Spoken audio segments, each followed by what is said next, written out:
Hello, welcome to back my YouTube channel. तुम्ही मागच्या व्हिडिओमध्ये बघू शकता आम्ही कोल्हापूरमध्ये आलो होतो आणि आता त्यानंतर देवीचं दर्शन झाल्यानंतर आम्ही आलो शाहू पॅलेसला.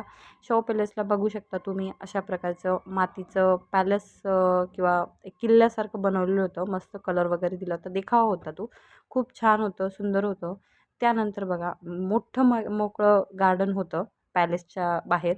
तर तिथं वीर खूप मस्ती करत होता, इथे तिथे फिरत होता, फोटोज काढत होता आणि आजूबाजूच्या वस्तूंना हात लावत होता. त्यानंतर आम्ही गेलो पॅलेसमध्ये. बघा अशा प्रकारचे तिथे बरेच जुन्या बंदूक म्हणा, बऱ्याच गोष्टी होत्या. हे बघा इथे बैठक वगैरे होती. आता इथं हे जे आहे ना, हे माझ्या सोबतचे लोकांकडे बरेच फोटोज मला सापडले म्हणून मी टाकले.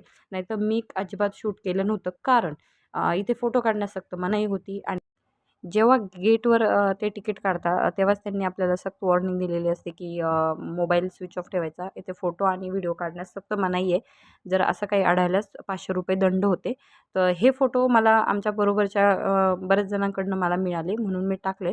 पण खूप छान होतं आणि असं वाटत होतं की आपण हे सगळं मोबाईलमध्ये कॅप्चर करून लोकांना दाखवा, जे पॅलेसला कधी गेलेले नाही आहे. ॲक्च्युली कोल्हापूरमध्ये बरेच माझ्या बरोबरचे जे लोकं होते खूप वेळा येऊन गेले, पण शाहू पॅलेसला कधीच गेलेले नाही. तर हे पहिल्यांदा होतं. तुम्ही कोल्हापूरला गेलात तर नक्की शाहू पॅलेसला व्हिजिट करा. थँक